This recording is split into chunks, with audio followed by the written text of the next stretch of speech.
Hello student. आज मैं आपको बीए तृतीय सेमेस्टर के हिंदी गद्य से कुछ महत्वपूर्ण दीर्घ उत्तरीय प्रश्न को लेकर आई हूँ। तो दीर्घ जो है उत्तरीय प्रश्न आपको बताऊं उससे पहले मैं आपके ही पाठ्यक्रम से जो एकांकी है दीपदान, जो राम कुमार वर्मा द्वारा लिखित है, उसका थोड़ा सा मैं आपको कथा वस्तु बताते चलती हूँ। दीपदान एकांकी है राम कुमार वर्मा का। तो दीपदान एकांकी जो है उसका कथा वस्तु जो है ऐतिहासिक है, जिसमें त्याग बलिदान और देशभक्ति की धारा प्रभावित हुई है। ध्यान दीजिएगा, दीपदान जो है ऐतिहासिक एकांकी है जिसमें त्याग बलिदान देशभक्ति कर्तव्य निष्ठा की जो है धारा प्रवाहित हुई है। इसकी कथा वस्तु आपको बता दूं।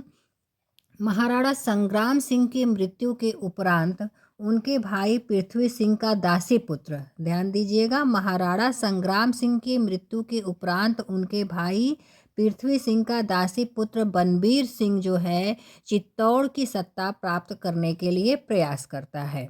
वो क्या करता है, विक्रमादित्य की भी हत्या कर देता है। विक्रमादित्य की हत्या करने के बाद वह उदय सिंह की हत्या की योजना बनाता है। उदय सिंह जो है अभी नाबालिग और छोटे रहते हैं, तो वह उनकी भी जो है हत्या करने की योजना बनाता है और इसके लिए वह मयूर पक्ष कुंड में दीपदान उत्सव का भी आयोजन करता है।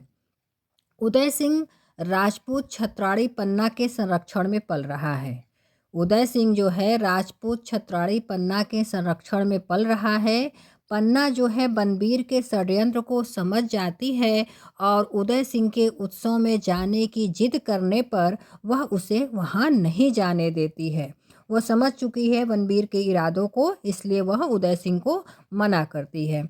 इधर पन्ना भी जो है कुंवर की रक्षा की योजना बनाती है। वह सोचती है कि किस तरह से हम कुंवर के प्राणों की रक्षा करें। तभी जो कीरतबारी होता है, जो महल की जूठी पत्तलें उठाता है, आपको बता दूं कि उत्सव रहता है इसलिए खाने का भी आयोजन रहता है। तो वो महल से जूठी पत्तलें उठाता है, वहाँ आता है कि वहाँ भी कुछ पत्तलें होंगी तो लेता जाऊं।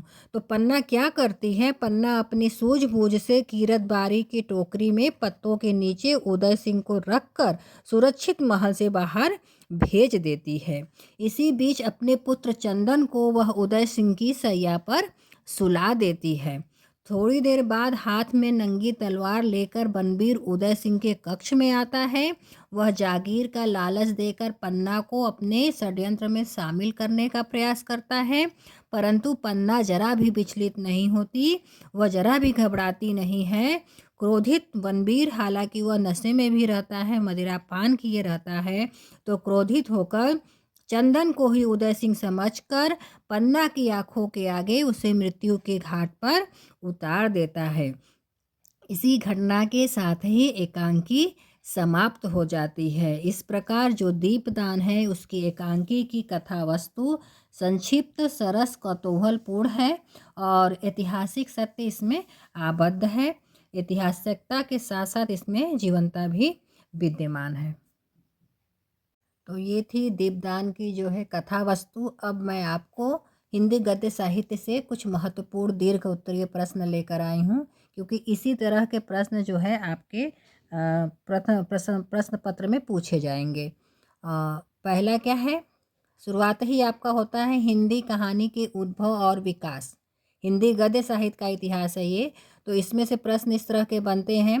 दीर्घ उत्तरीय प्रश्न है, विस्तृत हिंदी कहानी के उद्भव और विकास पर प्रकाश डालिए। अगला, इसी क्रम में मैंने 8-9 क्वेश्चन बनाए हैं, 10 क्वेश्चन लगभग। आप इसी तरीके से इसको देखकर आधार बनाकर तैयार कर लीजिएगा। हिंदी उपन्यास के उद्भव और विकास पर प्रकाश डालिए। पहला हो गया हिंदी कहानी का, दूसरा हिंदी उपन्यास का उद्भव और विकास पर प्रकाश डालिए। अगला, हिंदी गद्य की महत्वपूर्ण विधाओं का संक्षिप्त परिचय दीजिए। गद्य विधाएं जैसा कि आप जानते हैं आत्मकथा, रेखा चित्र, रिपोर्टाज और भी बहुत सारे हैं, लेकिन मैंने बस ये आपको जानकारी के लिए इतना लिख दिया है। तो हिंदी गद्य की महत्वपूर्ण विधाओं का संक्षिप्त परिचय दीजिए में आप आत्मकथा, रेखा चित्र, रिपोर्टाज, जीवनी, संस्मरण, इस तरह के अन्य जो है गद्य विधाएं उसको आप पढ़ सकते हैं। फिर है आपके पाठ्यक्रम में झांसी की रानी। तो उपन्यास के तत्वों के आधार पर झांसी की रानी की समीक्षा कीजिए। ये भी प्रश्न बनता है कि उपन्यास के तत्वों के आधार पर झांसी की रानी की समीक्षा कीजिए। साथ ही अगला प्रश्न आपका ये है कि झांसी की रानी उपन्यास में तत्कालीन परिस्थितियों को बताते हुए रानी लक्ष्मीबाई का चरित्र चित्रण कीजिए। अगला, कहानी कला के तत्वों को ध्यान में रखते हुए, देखिएगा आपको कहानी भी पढ़नी है, तो कहानी कला के तत्वों को ध्यान में रखते हुए जैनेन्द्र की पाजेब अथवा प्रेमचंद के पंच परमेश्वर की समीक्षा कीजिए। और भी कहानियां हैं, मैंने आपको एक आधार बनाकर पाजेब और पंच परमेश्वर का बता दिया है। इसके अलावा भी आपके में जो है कि पर्दा है कहानी। तो कहानी कला के तत्वों को ध्यान में रखते हुए जैनेन्द्र की पाजेब अथवा प्रेमचंद के पंच परमेश्वर की समीक्षा कीजिए। तो आप अब और भी कहानियाँ पढ़ लेंगे। अगला है, हिंदी साहित्य के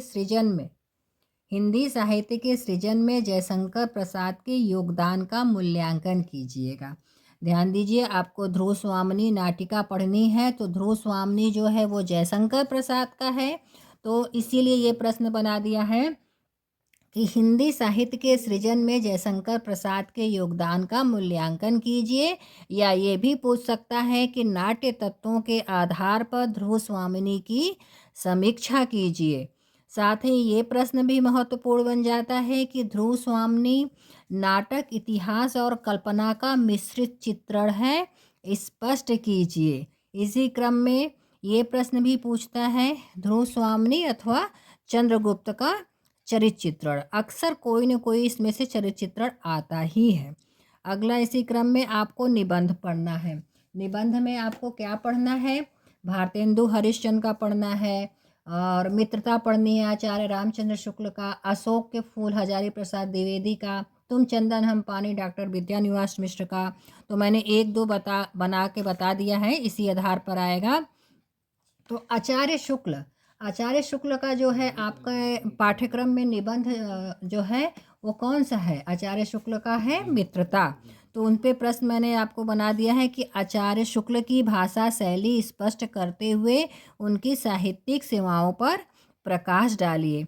और आपको पढ़ना है तुम चंदन हम पानी, जो कि डॉक्टर विद्यानिवास मिश्र का है। तो तुम चंदन हम पानी निबंध में लेखक क्या संदेश देना चाहता है, स्पष्ट कीजिए। अब एक प्रश्न मैंने ये एकांकी जो गद्य विधाएं आपको पढ़नी है, रेखा चित्र, संस्मरण, जीवनी, रिपोर्टार, ये सारे पढ़ने हैं। तो उसमें से मैंने एक रेखा चित्र गिल्लू जो महादेवी वर्मा द्वारा लिखित है, तो गिल्लू रेखा चित्र का सारांश अपने शब्दों में लिखिए। तो ये आपका पूरा पाठ्यक्रम है, जिसमें आपको हिंदी गद्य साहित्य का इतिहास पढ़ना है, हिंदी गद्य की महत्वपूर्ण विधाएं, हिंदी उपन्यास झांसी की रानी, हिंदी कहानी में जो है पंच परमेश्वर प्रेमचंद्र का, पाजेब जैनेन्द्र, तीसरी कसम रेणु, पर्दा यशपाल, गैग्रीन अज्ञे, और पिता जो है ज्ञान रंजन का। नाटक और एकांकी पढ़ने हैं।